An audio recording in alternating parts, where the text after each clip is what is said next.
They sang about love, about power, about breaking free. But behind every chorus, there was a script. Behind every crown, a contract. And behind every spotlight, a system. From Judy Garland to Chappell Roan, the pop diva has never just been a voice. She's been an avatar, a projection, a performance of everything we long for and everything we've lost.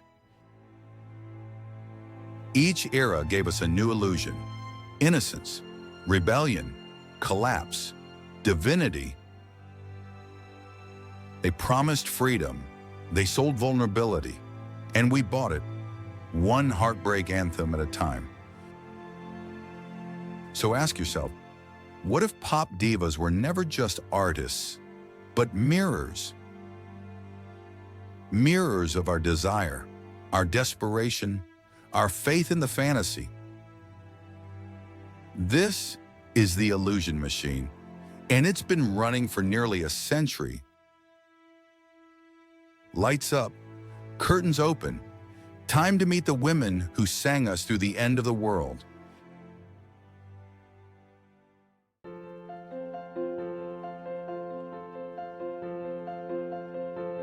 It's the 1930s. America is sinking under the weight of the Great Depression, breadlines, dust storms, factories shut down, and soon, war is coming.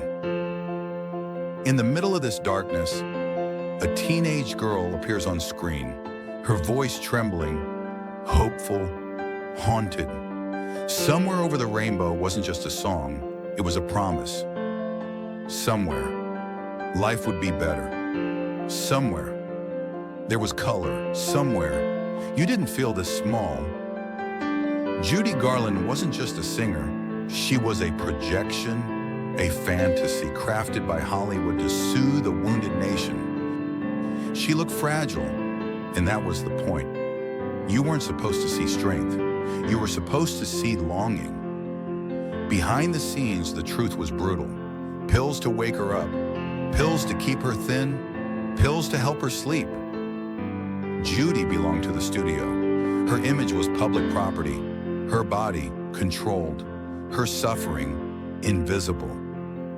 And yet, people loved her, not despite her pain, but because of it. In the age of black and white, she gave people color. In the middle of chaos, she gave them illusion. And that was the birth of the diva.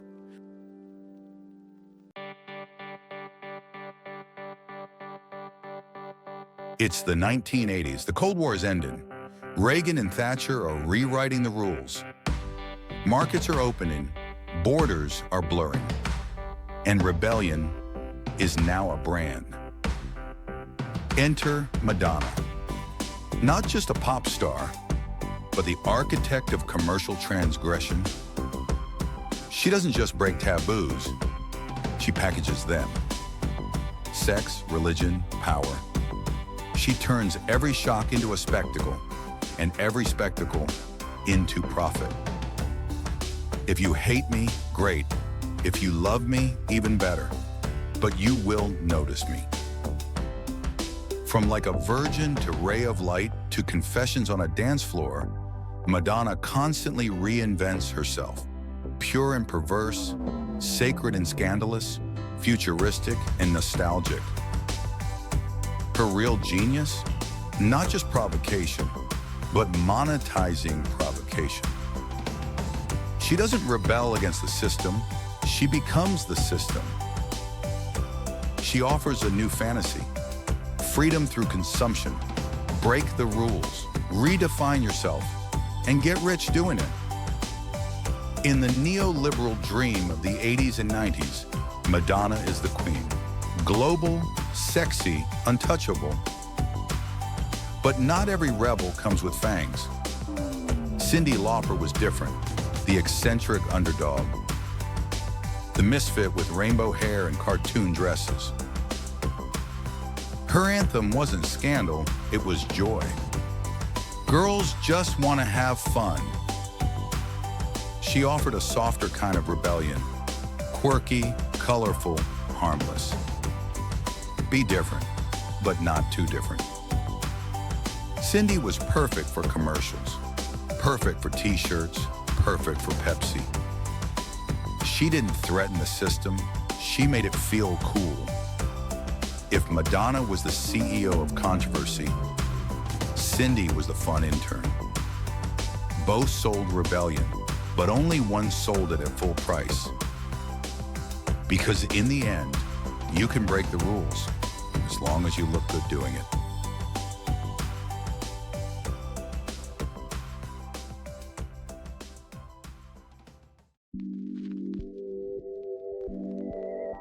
The 1990s gave us the last illusions of innocence, and Britney Spears was their perfect avatar. Blonde, southern, a schoolgirl uniform, a voice just breathy enough to suggest something beneath the surface. She was crafted meticulously as America's pop virgin. But the fantasy was never meant to last. Because what the audience really wanted was the fall. And when it came, it was spectacular. Paparazzi chased her through gas stations. Camera flashes became gunfire. Each breakdown a headline. Each tear a paycheck. Her pain was public. Her collapse, commercial. She shaved her head. She attacked a car with an umbrella. She lost custody of her children. And we watched, not with sympathy, but fascination. Look how far she's fallen. We didn't protect her. We paid to see if she'd survive. Britney wasn't a diva in control of her image. She was a sacrifice, the lamb offered up on the altar of mass media. From Baby One More Time to the hashtags Free Britney movement, her arc wasn't about music, it was about ownership. Who owns the story? Who owns the body? Who gets to decide when the curtain falls? She became the icon of a new era, a time when celebrity was no longer about talent, but about access. 24-hour surveillance, tabloids, reality shows, and the early internet, a digital coliseum. She offered the ultimate fantasy, a woman who was both virgin and sinner, worshipped, desired, and destroyed. The crowd had feasted on vulnerability, but soon even suffering needed a new costume. Out of the wreckage, she emerged, not to heal, but to transform pain itself into performance. Enter the manufactured outcast.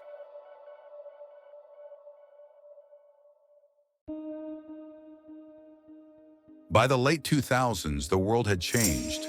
The economy crashed, social media exploded, and the internet became a mirror where everyone was performing and no one belonged. Enter Gaga.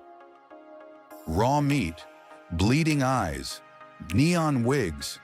She didn't just break the mold, she made it irrelevant.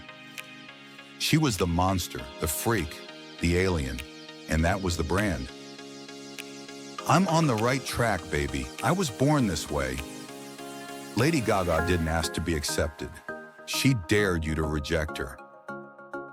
But here's the twist. She wasn't outside the system. She was its masterpiece. Behind every outrageous look, a luxury designer. Behind every speech about pain, a global marketing team. She turned trauma into costume, alienation into aesthetic, and suffering into spectacle. From the famed monster to Joanne, every reinvention was calculated. Even her stripped-down era, the pink hat, the stool, the country twang, was a costume of authenticity. I'm the weirdo who made it. And yes, I cried on the way to the bank. She built a church for misfits, a religion of self-expression, a sanctuary where pain became art, and art became content. And for millions who felt unseen, that mattered. Because Gaga didn't just reflect their alienation, she monetized it.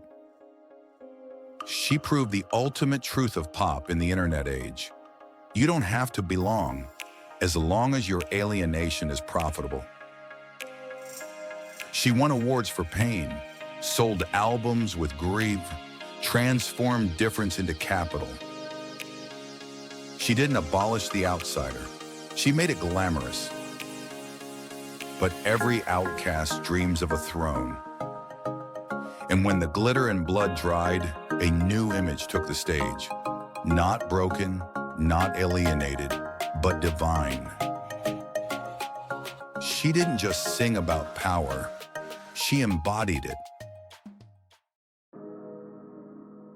She doesn't just perform, she ascends. A throne, a crown, a visual album projected like scripture. Each frame curated, each movement choreographed, each word calculated. Beyoncé isn't a pop star, she's a myth. The perfect body, the flawless voice, the warrior, the queen, the mother, the brand. I suffer, but I rise like a goddess. In the era of Obama, in the time of hashtags and hope, she became the embodiment of representation. A Black woman, powerful, proud, perfect, standing at the center of global capitalism. Her message, empowerment, but not just any empowerment, premium empowerment. This wasn't about smashing the system, it was about conquering it. In heels, under spotlights, backed by billion-dollar contracts. With Lemonade, she turned pain into poetry, infidelity, rage, redemption, a personal crisis sculpted into a cultural masterpiece. It was real, it was raw, but it was also perfectly timed, perfectly branded. Beyoncé controls her image with military precision. Even her vulnerability is regal. Even her sorrow, marketable. She doesn't speak often. She doesn't need to. Every silence is strategic. Every reveal, a revelation. To her audience, she offers a fantasy. You too can be divine. You too can transcend, but only if you're flawless. And behind that fantasy is the price of entry.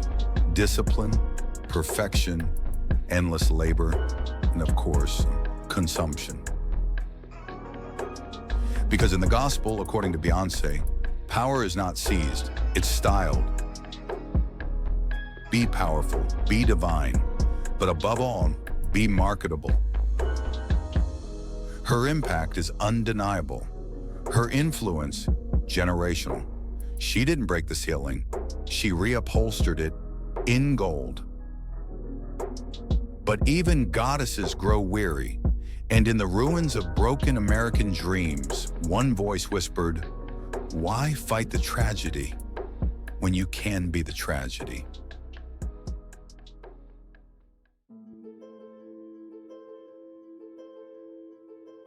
There is no revolution here, no empowerment, no call to arms. Just smoke, soft lighting, and a voice that sighs instead of screams. Lana Del Rey doesn't promise escape, she sells surrender. Her world is vintage, decaying, bathed in California sunlight and filtered through tears. Women in love with men who will ruin them. Dreams wrapped in silk and slowly set on fire. Why fight? Embrace the tragedy, be the tragedy. She is the damsel in eternal distress, not crying for help, but posing for the camera. In Born to Die and Ultraviolence, in every whispered lyric, she offers a gospel of beautiful ruin. I suffer, beautifully, and you will too. Her aesthetic is not rebellion, it's resignation, but make it cinematic, make it luxurious. Cigarettes, convertible rides to nowhere, soft lips, sad eyes, a love that hurts just enough to feel alive. For a generation raised on shattered promises, no home, no savings, no future, Lana offers something else, a way to look stunning in the wreckage. She turns heartbreak into high art, codependency into poetry, self-destruction into elegance. It's not a cry for help, it's a soundtrack. This isn't about healing, it's about collapsing in style. Because when dreams die, you can still frame the ashes. She is the muse of the melancholic age, the patron saint of the soft apocalypse. But surrender wasn't enough either. Not when the apocalypse feels like a live stream.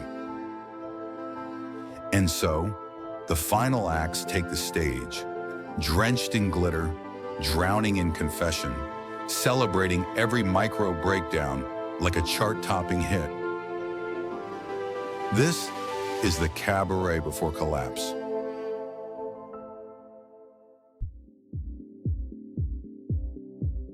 The world didn't end.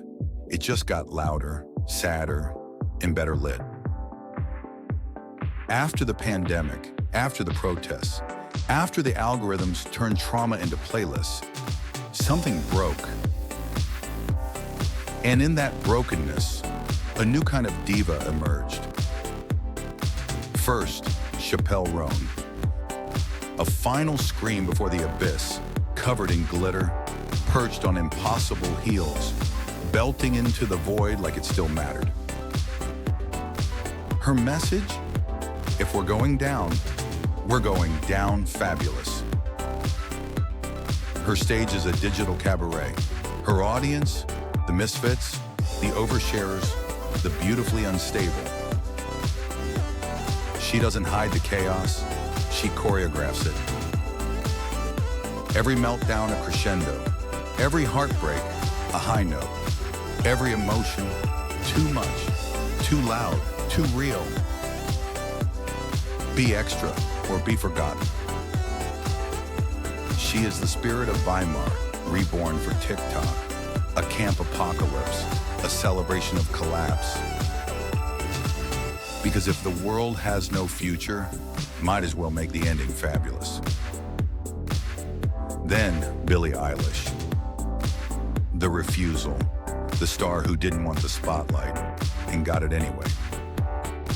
Oversized hoodies, whispers instead of belts, mood boards of anxiety and muted green.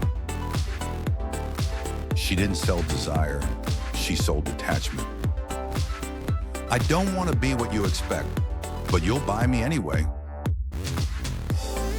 Her rebellion was apathy, her power, disinterest.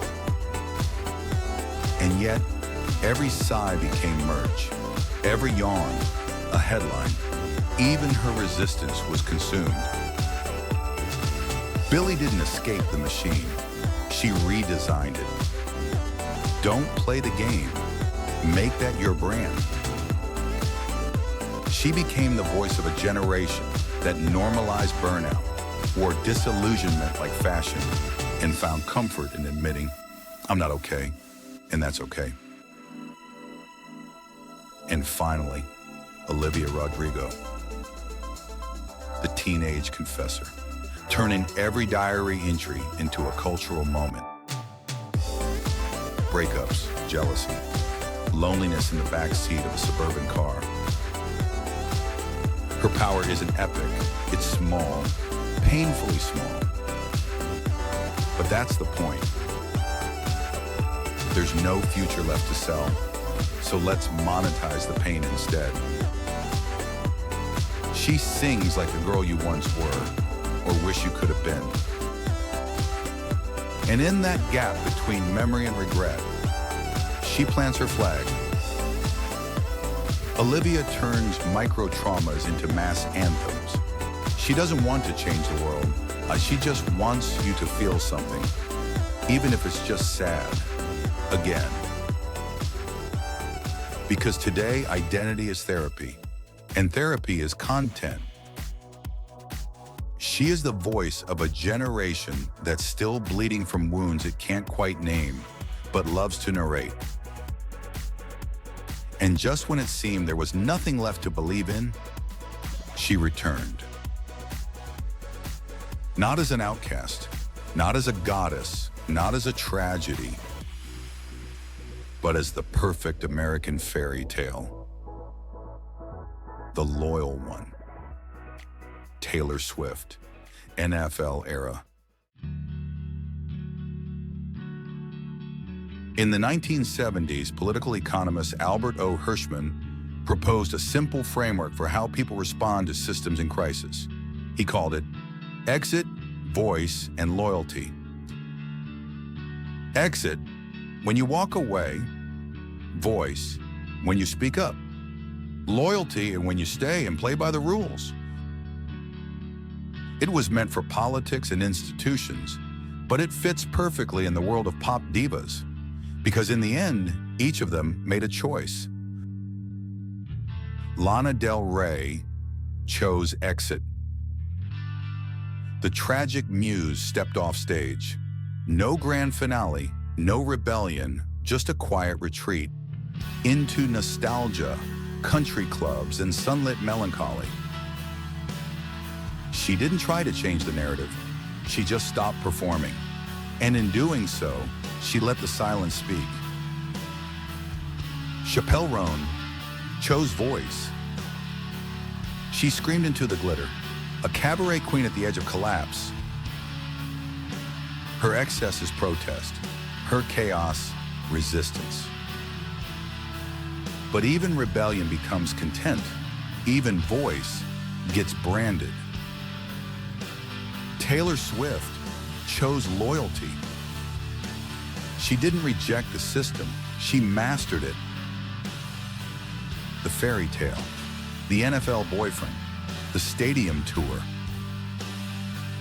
She followed the script and rewrote it from the inside. The reward, everything. Because sometimes the system doesn't crush you, it crowns you. The world didn't end with a bang. It ended with a love song and a halftime show. And you? Will you exit? Raise your voice? Or just keep dancing?